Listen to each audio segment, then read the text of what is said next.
I wanted to also just get a 9 to 5 on the side. And how did I come? I just made up my mind that let me try HR, because everyone we graduated together already started a career in HR, and I was still the one going up and down, not staying in one place, always online. I was always on social media. One of my mutuals retweeted a job application for a recruitment associate for Decagon, like a tech outsourcing firm. That was how I then applied, did the interview, got the job, and that kind of kickstarted my HR journey. I was refunding like water. I was begging people. I was just always begging. I would cry. People would come back and say, oh, the quality of the fabric. So, I didn't understand fabric types. I didn't understand product market fit, like, oh, this is the kind of products to create for your audience. I didn't understand any of that. I was just, let me illustrate and it's going to come out well, right? So I was able to just take the feedback, learn from people. Coming to 2023, 2024, the brand started taking a different shift because now I understood some things better. Hi, my name is Esther Temi Adebayo, and this is the story of how I am building a fashion brand and working as an HR professional.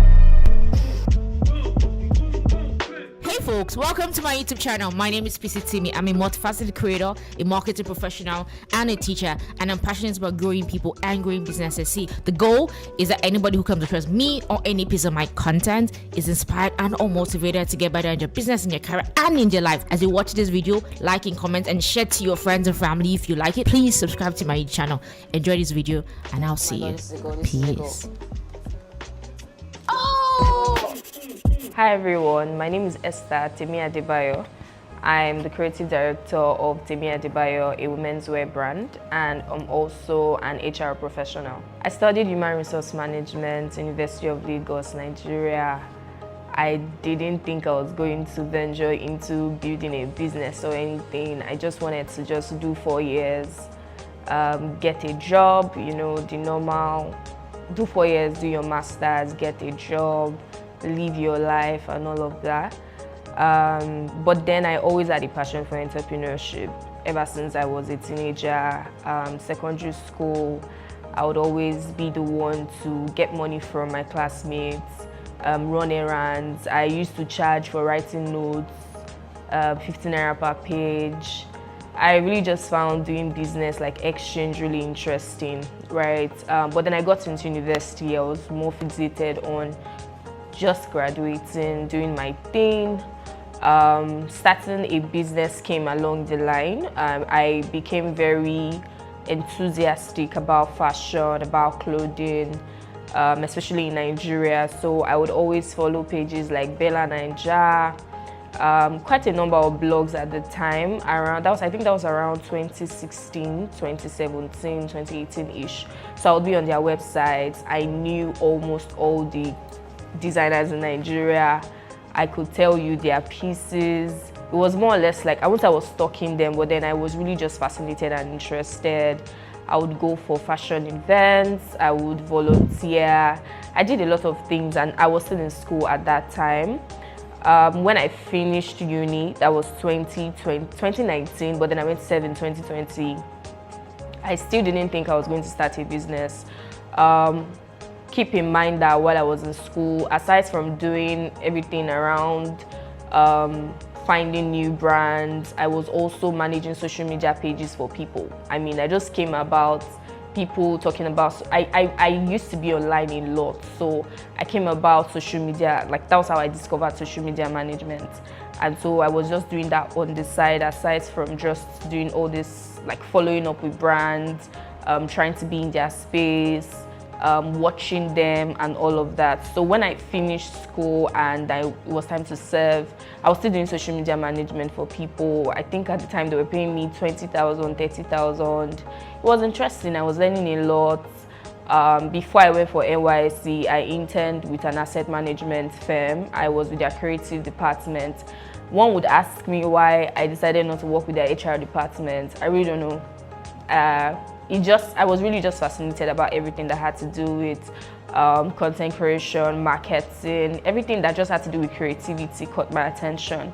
right? So when I was there, I did marketing, I did social media management, I did graphics design. So I learned all of that while I was there, and then I went for NYSC. When I went for NYSC, I was still doing social media management for people.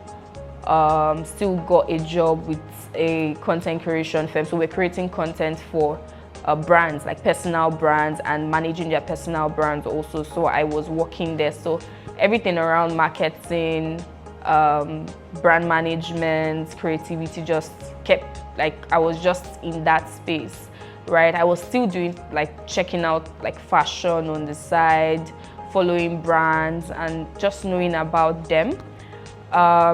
It wasn't until 2021 I was just in a place where, you know what exactly do you want to do? People know you for different things. You have, if you decide to do HR full time, you already have the certificates, you can do masters. You were also went to do a short course on product management. You were just doing, like, I was talking to myself, like, you're just doing different things at different points in time, and I needed to just say, okay, what exactly do you want to focus on? So I started also following new fashion designers at the time. Desiree Yama, I think she wasn't new, but I was following people like that, following people like Joel Jamila, just following people like that really. Then in 2021, I just felt like, oh, you know, a lot of people that are young are starting their brands, doing so well. I think this is something I can actually do. And so 2021, I decided that, okay, I was going to start my brand. I didn't have enough money to actually start the brand. So I wanted to also just get a 9-to-5 on the side. And how did I come? I just made up my mind that, okay, let me try HR, because everyone we graduated together already started a career in HR, and I was still the one going up and down, not staying in one place, just getting different experiences and doing different things. So I then thought, okay, let me just do HR, and I really didn't reach out to anybody. I didn't actively look for any application. I was always online, I was always on social media. One of my mutuals retweeted a job application for a recruitment associate, and for Decagon. It's like a tech outsourcing firm. That was how I then applied, did the interview, got the job, and that kind of kickstarted my HR journey while still also starting my business in 2021. So it was more or less like I was doing the two together. Not like I was making enough from 9-to-5. I had my mom who also supported, like, financially when I started my brand. Even though I didn't understand what I was doing, she just felt like, oh, she's passionate about it, she's talking like she knows what she's doing, and then she decided to also support me financially. So yeah, that's how I got into HR, running a business. So I used to think that I had it all figured out because I was learning from people and just watching people, and I just thought, oh, if I do this, many people will buy, things will go well, I'll be selling, I'll be balling, I'll have money, I'll launch a collection, I'll do a creative shoot, blah blah blah. So I went to use most of the money that I had to do a shoot. I knew that I knew how to illustrate because I was an art student. I knew about colors, but I just didn't, like, there was no, like, I didn't know that I did not know a lot, if that makes sense. So I went ahead, started doing the business in September 2021. Then it kind of hits me around December that you're doing nonsense. Like, you're not doing the right thing, because at the end of 4 months, I think I sold only 9 dresses. I mean, I thought I knew because I had seen people on social media, the way brands were posing. It just felt like anybody that decides to do this thing would really do well, right? So that was like a shocker. But then, so it kind of made me relax coming into 2022, because I was like, oh, I put all my money, I put all my effort, it wasn't still doing well. Then 2022, I kind of relaxed for a bit. Then I took it up again. That was another shocker, because I felt, okay, I've learned my lessons. Let me now start doing what I'm meant to do. Let me do it very well. And so I launched a collection, used all my money again from my 9 to 5, and so it failed again. Not failed in the sense that people didn't buy the dresses. I think there was improvement in 2022, but the problem was that I was working with the wrong artisans. So I create my designs and I have tailors work for me and then just bring the designs to life and all. So it was always a quality issue. And I was so scared, like, oh my God, let me not go wake up one day and I'll see people drag me on social media. So we're always having, there was a time I had to refund all the money I made in a month. It was that bad. Like, people were just getting it was like they were waiting to get their addresses so I could do a refund, because I didn't know so much about quality control. What I just knew was fashion and not the business of fashion. Like, I could see from a mile, like I could see people, but I did not know, like I didn't know the process, all the things that went into actually building a good clothing brand, right? So I had to like take a pause again in 2022 to ask myself questions, took feedback from my friends, just decided to learn a lot from other people, ask questions around, analyze the things I was doing well, things I wasn't doing well, right? And I think that things started changing from then, because coming into 2023, coming into 2024, I don't think we had up to 4 complaints in a year, and that was a huge win for me, because 2022 I was refunding like water. I was begging people. I was just always begging. I would cry. People would come back and say, oh, the quality of the fabric. So, I didn't understand fabric types. I didn't understand product market fit, like, oh, this is the kind of product to create for your audience. I didn't understand any of that. I was just, let me illustrate and it's going to come out well, right? So I was able to just take the feedback, learn from people. Coming to 2023, 2024, the brand started like taking a different shift, because now I understood some things better.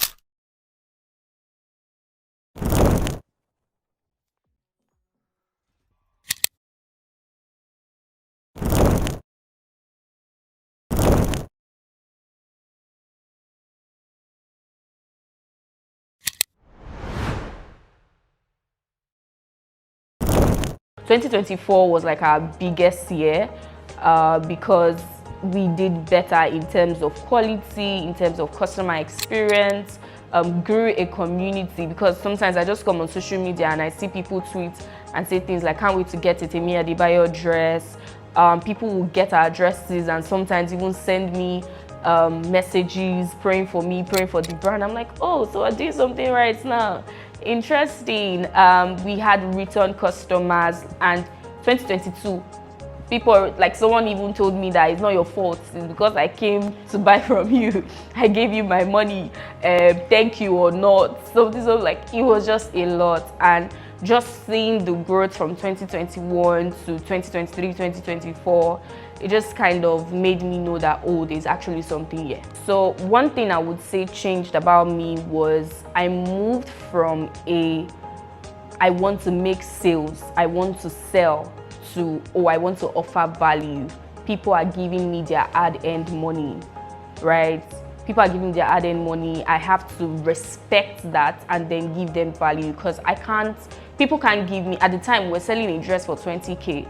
People can't give me 20,000 naira and then I deliver a dress and they are not pleased, right? So I kind of moved from, oh my God, we're selling, and to I kind of moved from we are selling, or I want to sell, I want to make money, I want to grow my revenue, people are doing well in the fashion industry, to I want to actually offer value. I want people to experience what it means to actually shop from the brand that they really love. There are some things I had to work on, really.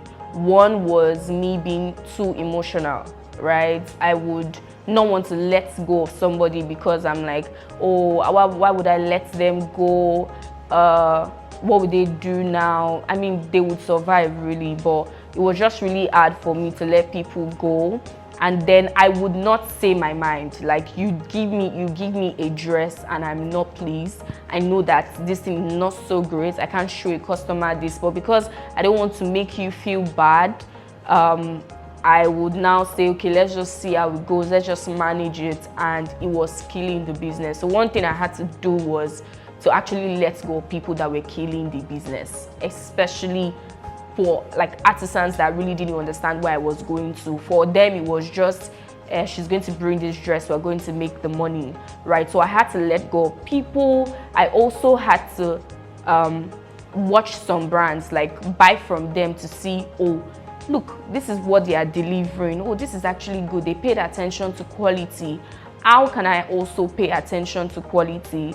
Another thing for me was, I wanted to be very, very affordable. I wanted people to be able to afford, like when people are talking about affordable brands to buy from, I wanted to be there. But it was also still killing me because now I'm managing. I'm not making any money. I wasn't even making any money, the money I said I wanted to make. I wasn't charging for labor appropriately. I wasn't charging for, the things that go into making a dress, and pricing was killing me. So I had to like work on quality. I had to like I always say something like, I have a board meeting with myself, like, tell yourself the truth. What exactly is the problem? Are you the problem?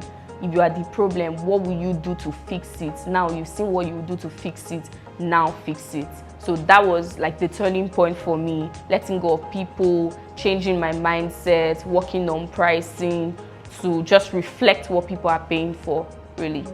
I always tell myself, not always actually, I started telling myself last year that I can't compare myself to my colleagues. I used to feel really bad when I forget things on the job, like, oh my God, how did you forget to follow up? And then for my business, oh my God, customers are reaching out. Why didn't we come through on time? Why did we promise them Friday and we're delivering on Sunday? I had to stop beating myself up because it wasn't helping me, right? So I always ensure that I write things down. I think to an extent, I've been able to act time management to know that, oh, this is my 9 to 5, and then I also have 5 till the next day. So when it's time for work, I give my all. Also, another thing that I do is to have focus hours. In the next 4 hours, this is what I want to do, this is what I want to achieve, focus on it, and then after the 4 hours, I focus on another thing, right? I think just putting structures in place to ensure that my 9 to 5 is not affecting my business, and my business is not affecting my 9 to 5, and also just asking for help whenever I need it. I always say that I have the most supportive friends ever. Just so I'm not all in my head thinking, oh, I have to fix it, I have to fix everything, asking for help when it is needed, because at the end of the day, the people that you're comparing yourself to at your job, they don't really care. You're not giving them the money they're making from your business, so you have to deliver on the job and you have to deliver when it comes to your business. So just putting structures in place and ensuring that I'm managing my time properly. What has helped me to build a loyal customer base, of people that can trust me, or people that just have good experience and want to refer the brand, I would just say is beyond loving their money, just loving people, right? I always put myself in my customer's shoes. I always ask myself, if I were to order from another brand and somebody does this to me, is this something that I'm going to like? And so this even helps when somebody is dissatisfied or somebody is not pleased with what is going on. The way I communicate with them makes them see reasons, and they always calm down, like, because they know I'm not trying to be defensive here. I'm trying to make you see that yes, I value you, I value your time, I value your money, and I want you to have a good experience really.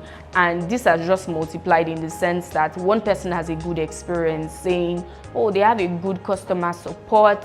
They even sent an email to follow up when I didn't get my order on time.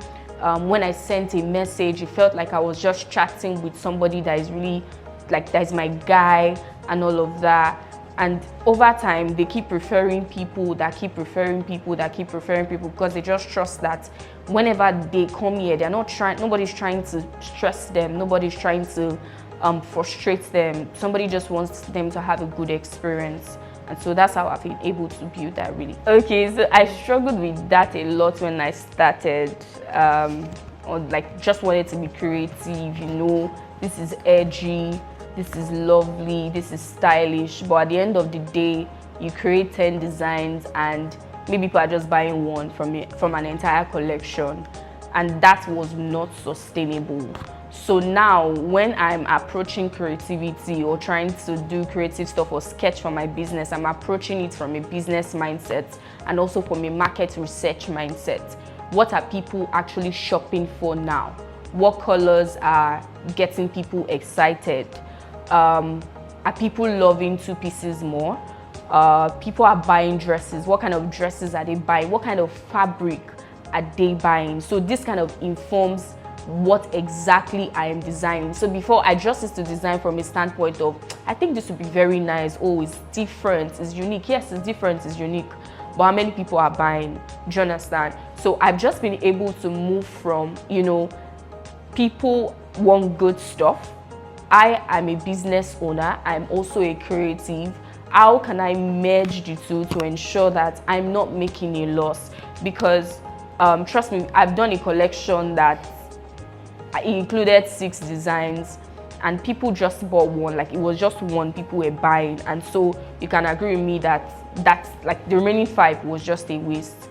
Coming into 2023, 2025, 2024 was when things started getting better, because I mean, I shifted my mindset and I wasn't doing things from an ignorant perspective. I was doing things from, oh, yes, you are a creative, you're also a business owner. You want to give people value for money, you want them to look good, but also ensure that they are paying for what is actually nice.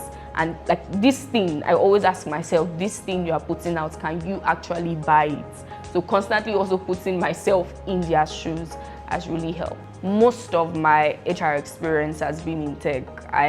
The only HR experience I had outside working with tech was when I was working with a marketing and content creation company, and I was asked to do some HR bits here and there.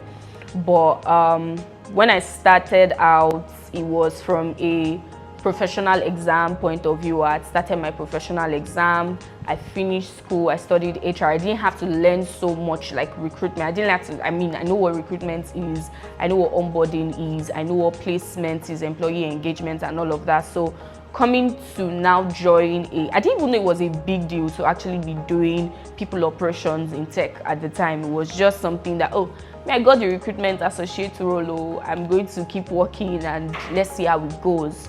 Then it started getting interesting when I joined the company at the time, and I realized that being a technical recruiter was actually a thing. That is, recruiters that are committed to, like, are dedicated to just recruiting for tech roles for companies worldwide. I would go and research and see that, oh, then I started talking to my dad about it, like, oh, do you know that this is actually a thing? And I was also doing some operational things, like people operation things when I was in the company. I think that working there really gave me the leverage I needed for my career, in the sense that it kind of felt like I learned what I needed to know in 3 years in 1 year, and that was thankful. Like, that was due to the help I got from my line manager.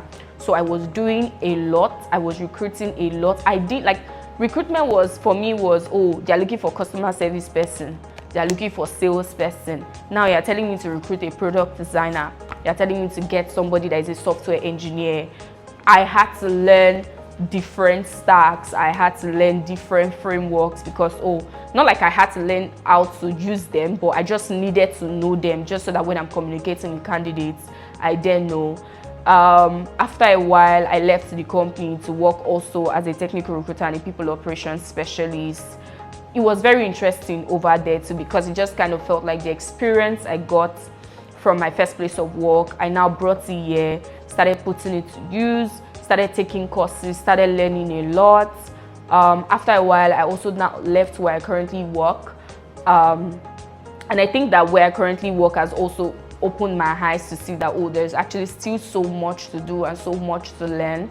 But for me, coming from a point of, let me just do HR, let me just walk into a company, let me just do something, you know, like the traditional HR mindset, to now doing, like, working full-time as an HR person in tech. It's been good, really. That's all I can say. But then I would say working with engineers is really has been really eye-opening. So many things that I didn't think I would be learning, I'm learning. Just working also in a male-dominated industry.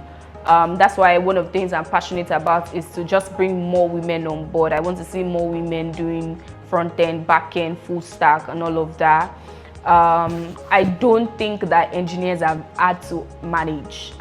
When I hear people say those kind of things, I believe that it comes from product managers, really. But I just think that when you have a good rapport with them, they're very respectful people, they know what they are doing. I know that their job can be very challenging. Their jobs can be very challenging, and what they just need from like an HR perspective is somebody that sees them, somebody that gets them and understands them, and at the end of the day, you're all good to go. Oh yeah, there's a beef. He's always like, oh, I told him to do that, and then he's always like, oh, I was trying to explain that this, that. But then at the end of the day, both of you are working for the progress of the organization, so they still always calm down and sort things out. Funniest thing that has happened, I don't think that there's one I can remember right now. I just always go into interviews with, because I go into interviews with the mindset of, I want to help this person get a job. So even when people come with, oh, I know what I'm doing, I'm a big girl, I'm a big boy, okay, show me what exactly you know how to do. And if it doesn't work out, it doesn't work out. If it works out, I know I sound like a very serious HR person right now, but at the end of the day, I just always prioritize candidate experience. Like, I don't want to stress you. I hope you don't stress me, and then we just close it. Oh yeah, people like when you babysit them and they think that HR professionals are like their mommies or their daddies on the job, and whenever their teeth is paining them, they just come to say, oh no, my mommy, daddy. I'm feeling pains, because sometimes the things they come for, I laugh, because even till today, I'm just like, okay, so why are you telling me? How is that? Like, somebody comes into the office and says, oh my God, I'm hungry today, you didn't bring donuts. Like, you didn't bring donuts for me, or you don't have anything that I can eat. Why did you buy what you want to eat from home? Why is this HR's responsibility? Right? People can just go to the toilet and see that there's no more tissue, and then they come and say, oh, there's no tissue there, what are you people doing about it? You people are not treating us very well. If I had to look back in time, what I would tell myself 6 years ago is to be open to feedback. To not think that a feedback means that someone is trying to attack me. I mean, some people try to attack you, but especially when it comes from people that really mean well to you, I would say be more open to feedback. Don't be scared. Don't be too focused on pleasing people that are now killing what you're doing. You're still prioritizing them. I mean, it's okay to let go of people with love, but just to say, you know, what if, and on their end, they're not even thinking about that really. So yeah, those are the words I will actually say to myself. An advice for someone looking to start a brand or a clothing brand, I would just say do your research. If you can pay someone to teach you, please do, just so that you're not making a lot of mistakes when you're starting out. Do your research. There is the fashion industry is broad. There are people that are not even packaging as much as some people are packaging, and you're doing numbers yearly. I would say do your research, know where you want to stand, know where you want to function. Do you want to do ready to wear? Do you want to do made to order? Do you want to do ashwebi? Do you just want to be the tailor that people come to, you make their clothes and then they go? Just do your research and then understand that there is the creative side and then the business side, so you're not killing yourself and being really hard on yourself. From an HR perspective, I recently told somebody this, that whenever you're trying to join a new company, they are vetting you and you also have the right to vet them. Ask questions, ask meaningful questions, questions that would show you that this is the kind of company I want to join. Do I really want to join them? I know how exciting it can be to get an offer. I know how annoying and stressful job hunting is, but you don't want to go from fry pan to fire where you accept an offer and in the next 2 to 3 months you want to leave the company because you really can't deal, right? So I always tell people, when they are vetting you, also respectfully vet them, do your research, ask about them, just so that when you eventually get the job and you're working, you're having a good experience, really. Don't forget to like, subscribe, and share.